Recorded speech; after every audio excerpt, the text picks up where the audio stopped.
Hola chicos, buenos días. Nuevamente agradezco por estar en un tiempo de agradecimiento y hoy quiero nuevamente, como siempre lo hago, contarles algo personal. Imagínense que hace poco tuve un viaje muy simbólico intentando imitar esos pasos que tuvo Jesús, ¿no?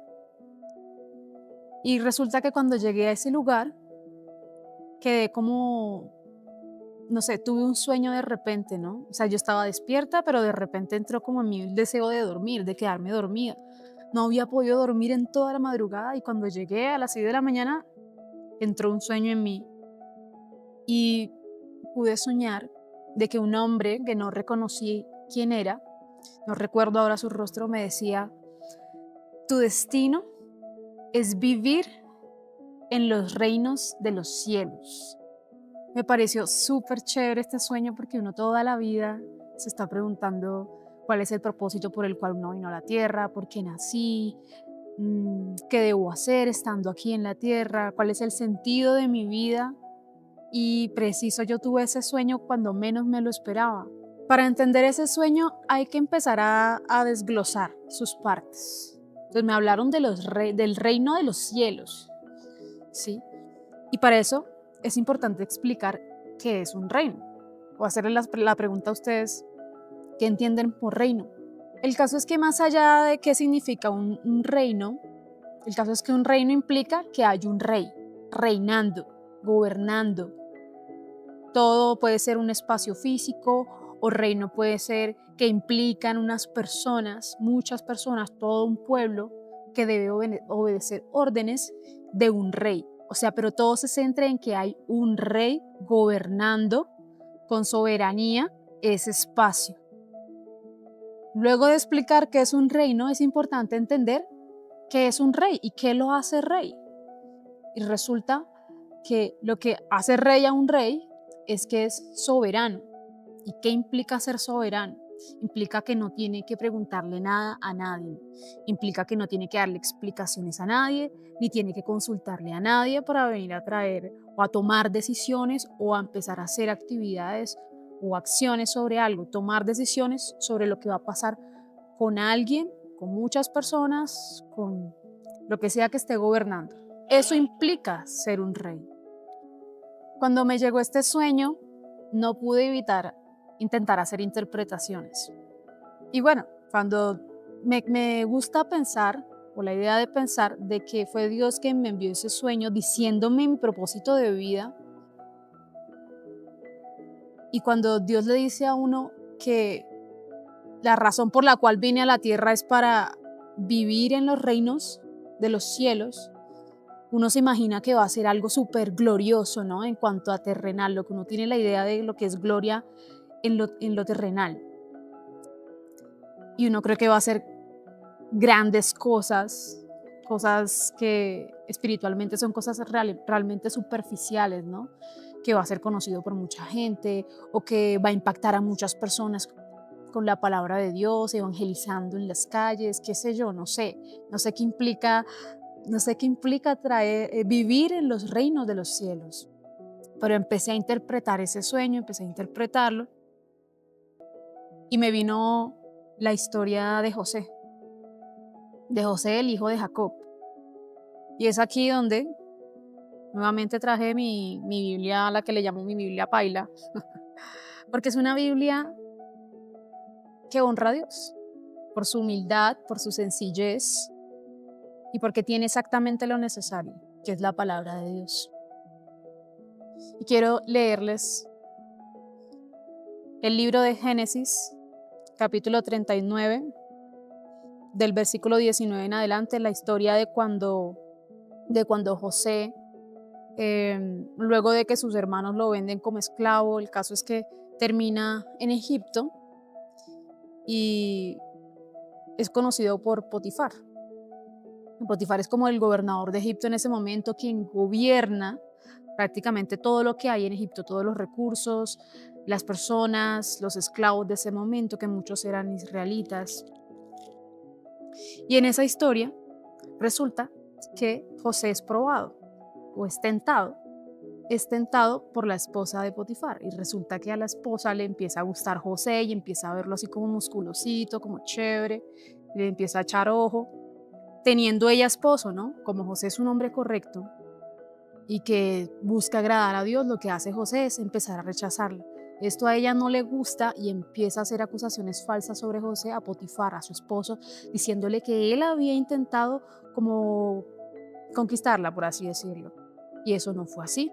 Entonces el caso es que Potifar le crea a su esposa y termina encarcelando a José. Ahora, José había recibido años antes, o hace poquito, un sueño de parte de Dios diciéndole que en el sueño había visto que sus hermanos mayores se inclinaban ante él y también su padre Jacob se inclinaba ante José.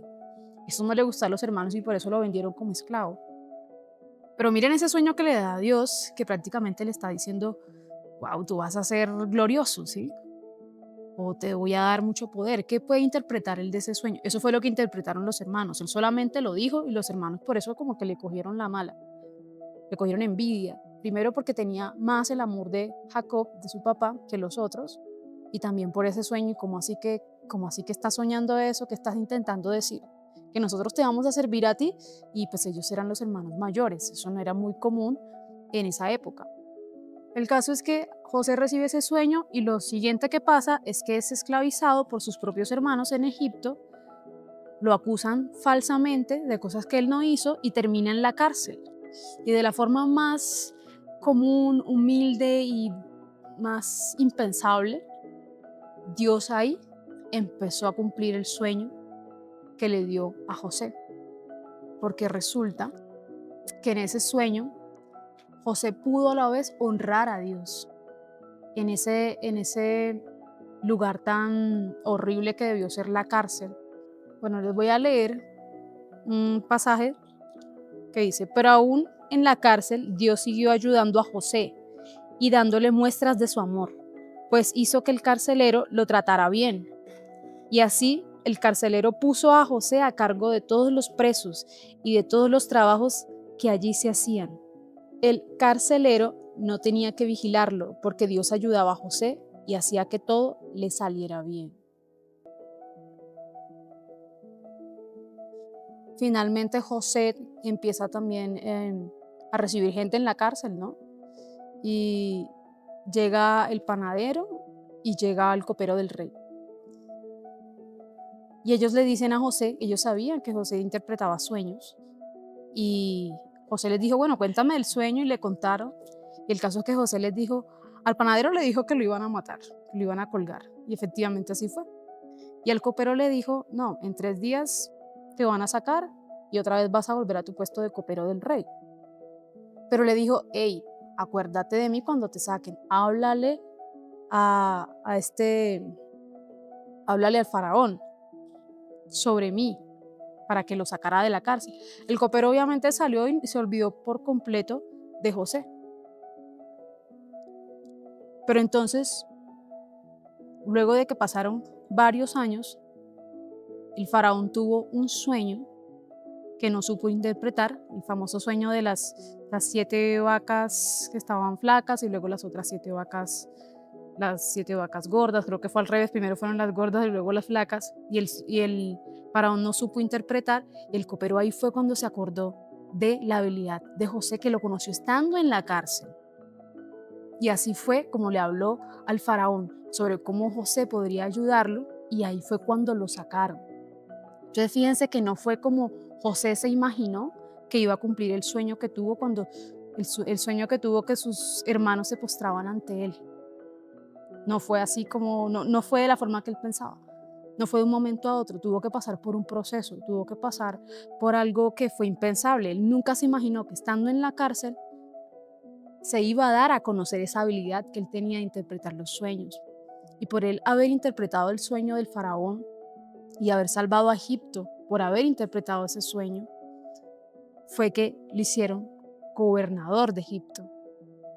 Y ahí fue donde el sueño se cumplió y efectivamente más adelante sus hermanos sí tuvieron que postrarse, incluso su padre tuvo que postrarse ante él.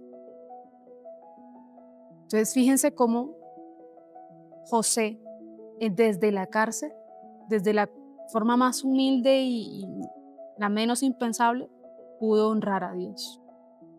Y esta es una invitación para que ustedes le encuentren un sentido a cada detalle que ustedes hacen de su vida, por muy cotidiano que sea. Así ustedes piensen que eso de ninguna forma va a honrar a Dios, como por ejemplo agradeciendo todos los días en los tiempos de gratitud. De esa forma puedes honrar a Dios. Y Dios te está observando. Y con el tiempo, Dios también te va a honrar a ti. No va a ser de la forma como tú esperas. Va a ser de la forma más humilde y sencilla. Y de la forma más impensable como le pasó a José. Pero Dios es un Dios que cumple sus promesas. Si Él te hizo una promesa y tú ves que se está haciendo exactamente lo contrario a lo que te prometió, como pasó con José, eso es una señal de que se está cumpliendo la promesa que Dios te hizo. Entonces, quiero que terminemos este momento en que todos podamos darle gracias a Dios por habernos dado promesas y que si no la tienes, que te pueda dar un sentido de vida y que no esperes que va a ser de una forma gloriosa, de forma terrenal, sino que ya sabes que entre más humilde y sencillo sea, más va a honrar a Dios. Muchas gracias, chicos.